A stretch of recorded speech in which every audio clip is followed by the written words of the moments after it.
बिस्मिल्लाहिर्रहमानिर्रहीम। Dear students, अस्सलाम वालेकुम वरहमतुल्लाह। हमारा टॉपिक जो चल रहा है that is direct and indirect narration.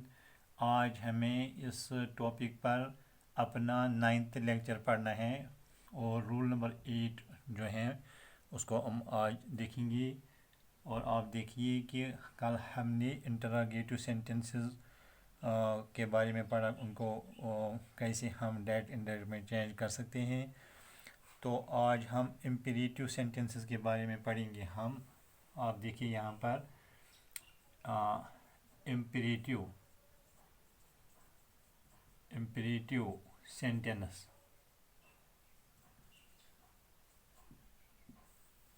तो डियर स्टूडेंट्स, इम्पेरेटिव सेंटेंस आप देखिए, an imperative sentence is a type of sentence.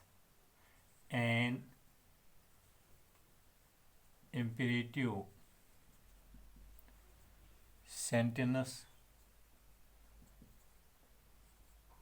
is a type of sentence. An imperative sentence is a type of sentence that gives instructions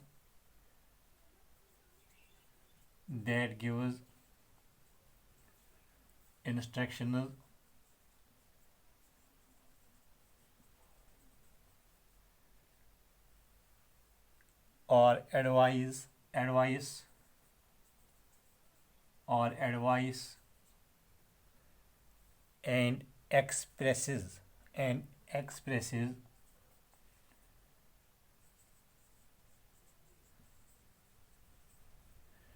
and expresses a command,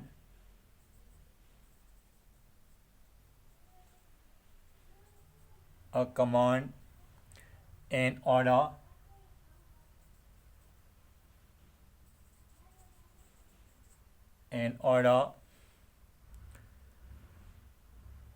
a direction or a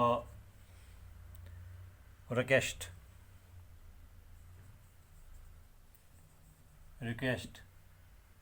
तो dear students, हमने direct and indirect narration को हमने पहले assertive sentences के बारे में पढ़ा, और फिर हमने इंटरोगेटिव सेंटेंसेस के बारे में पढ़ा कि उनमें हम कैसे नरेशन बना सकते हैं।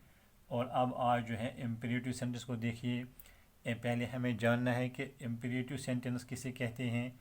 An imperative sentence is a type of sentence that gives instructions or advice and expresses a command, an order, a direction or a request।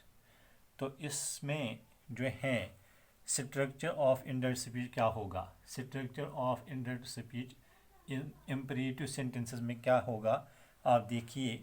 Reporting verb is changed into tell। Reporting verb is changed into tell, command or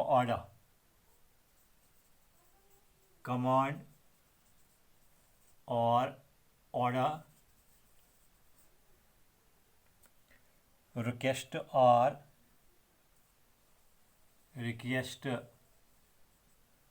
or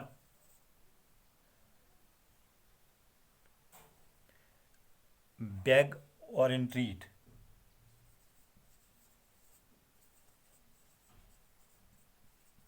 तो देखिए dear students,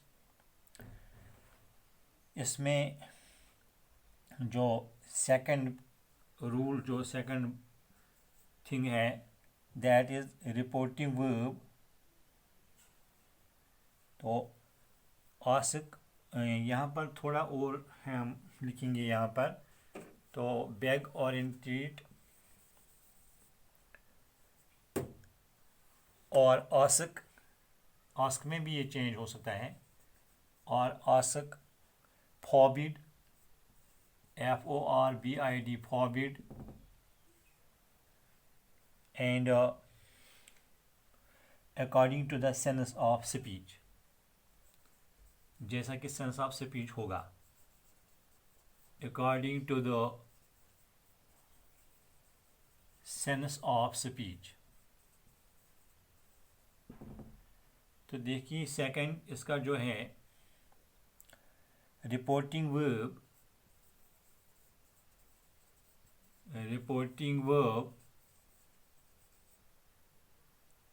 and reported speech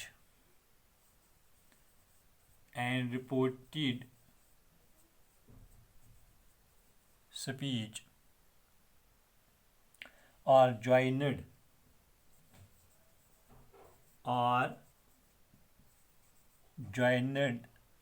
by infinitive to।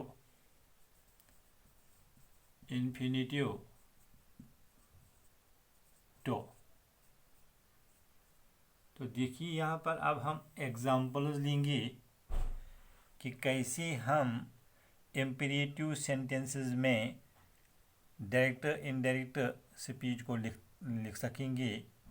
तो पहली example आप देखिए direct में है, यहाँ पर direct he said to me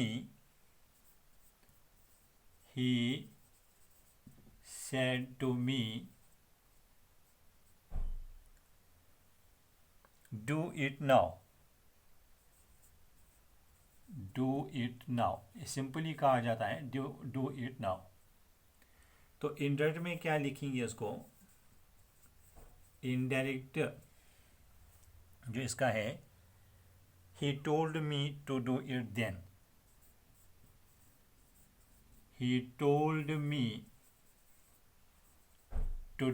यानी टू जो है इन्फिनिटिव, इससे इनको मिलाया हमने reporting verb and reported speech को।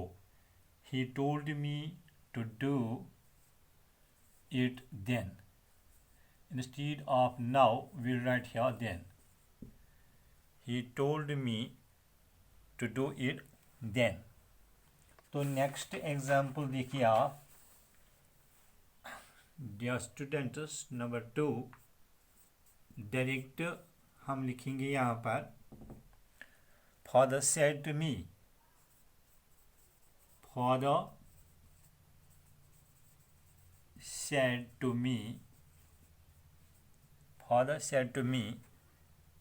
never go there,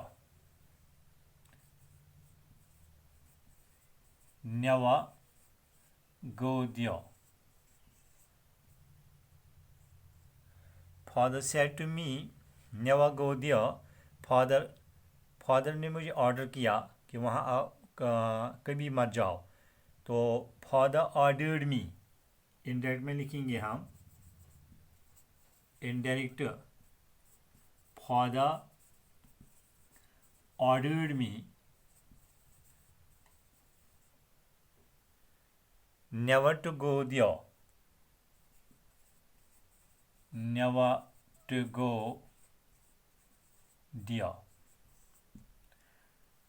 तो डियर स्टूडेंट्स, यहाँ पर एक बात आपको ध्यान में रखनी है कि जब भी हम रिपोर्टेड स्पीच, ये जो है यहाँ पर फादर सेड टू मी, ये पार्ट जो है ये रिपोर्टिंग स्पीच है, एंड नेवर गो दियर ये जो है रिपोर्टेड स्पीच है। और इसमें रिपोर्टिंग वर्ब जो है दैट इज सेड, ये सेड जो है ये रिपोर्टिंग वर्ब है, और इसका रिपोर्टेड वर्ब जो है दैट इज गो। तो जब हम रिपोर्टेड स्पीच जो होता है इसको पहले हम कैपिटल लेटर से शुरू करते हैं, लेकिन जब फिर हम इसको इनडायरेक्ट स्पीच में लिखेंगे तब ये कैपिटल नहीं रहेगा। जैसे यहाँ पर हमने लिखा फादर ऑर्डर्ड मी नेवर का एन जो है यहाँ पर कैपिटल मैंने नहीं लिखा, never go there, never to go there. तो थर्ड एग्जाम्पल आप देखिए, the teacher said to us, ये इम्पेरेटिव सेंटेंसेस चल रहे हैं। The teacher said to us, teacher ने हमें क्या कहा, do not tell a lie, do not tell a lie, ये एक एडवाइस है। टीचर हमें एडवाइस कर रहा है, एक निश्चित कर रहा है कि कभी झूठ जो है झूठ मत बोलो। The teacher said to us do not tell a lie, the teacher advised us. Indirect में क्या लिखेंगे हम, ये डायरेक्ट है यहाँ पर, इनडायरेक्ट में क्या लिखेंगे उसको हम, द टीचर एडवाइज्ड, यानी एडवाइज जो है advised us, the teacher advised us not to tell a lie, not to tell a lie, ये इसका इनडायरेक्ट है। और अभी हमने ऊपर पढ़ा कि इम्पेरेटिव सेंटेंसेस किनसे कहा जाता है, ये भी साथ साथ में ध्यान रखना है आपको। और लेसन में से दूसरा लेसन लिखाता है। तो imperative sentence, an imperative sentence is a type of sentence that gives instructions or advice and expresses a command, an order or direction or a request। तो एक और एग्जाम्पल डायरेक्ट, इनको बहुत प्रैक्टिस करनी है आपको। डायरेक्ट में लिखिए आप, हाँ, the man said to me, the man said to me, आदमी ने मुझे क्या कहा, the man said to me please help me. देखिए अभी हमने ऊपर पढ़ा प्लीज़ हेल्प मी, जब हम किसी कहेंगे प्लीज़ हेल्प मी तो इट इज़ ए रिक्वेस्ट, ये एक रिक्वेस्ट है। The man requested me to help him. Indirect में क्या लिखेंगे, the man requested me to help him, the man requested me to help him। तो एक और हम एग्जाम्पल लेंगे यहाँ पर। डियर स्टूडेंट्स, डायरेक्ट देखिए आप, डायरेक्ट में क्या है, the captain said, the captain said soldiers march on, soldiers march on. Captain ने सोल्जर से कहा मार्च ऑन, यानी उसने कमांड की, उनको command they the. The captain commanded the soldiers, indirect में लिखेंगे हम, the captain commanded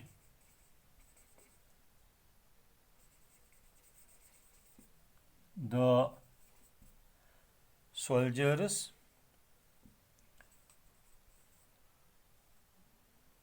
SOLDIERS to march on। तो आज का टॉपिक जो हमारा था ये लेक्चर नंबर 9 था, इस टॉपिक पर डायरेक्ट एंड इनडायरेक्ट नरेशन पर। और इसका हमने आज 8th रूल सीखा, इम्पेरेटिव सेंटेंसेस में हम कैसे नरेशन कर सकते हैं, कैसे डायरेक्ट इनडायरेक्ट में क्या करना है हमें, कहाँ रिक्वेस्ट होगी, कहाँ ऑर्डर होगा, कहाँ जो है एक कमांड और कहाँ एक डायरेक्शन, कहाँ जो है इसमें एडवाइस होगी, तो वहाँ पर कैसे क्या लिखेंगे। तो इस तरह से हमने आज इसमें ये सब कुछ सीखा। तो अब इंशाल्लाह एक और अब हमें एक दो जो लेसन और इस पर लगेंगे, तो इस तरह से हम इसको इंशाल्लाह कंप्लीट करेंगे। और लास्ट लेसन जो मेरा इस टॉपिक पर होगा वो एक्सरसाइज होगी, जिसमें हम मुख्तलिफ़ किस्म के सेंटेंसेस डालेंगे और उसमें आपको फिर एक टेस्ट भी लेंगे आपसे देखेंगे किस किस स्टूडेंट ने इसको सीखा, इस टॉपिक को। वस्सलाम अलैकुम।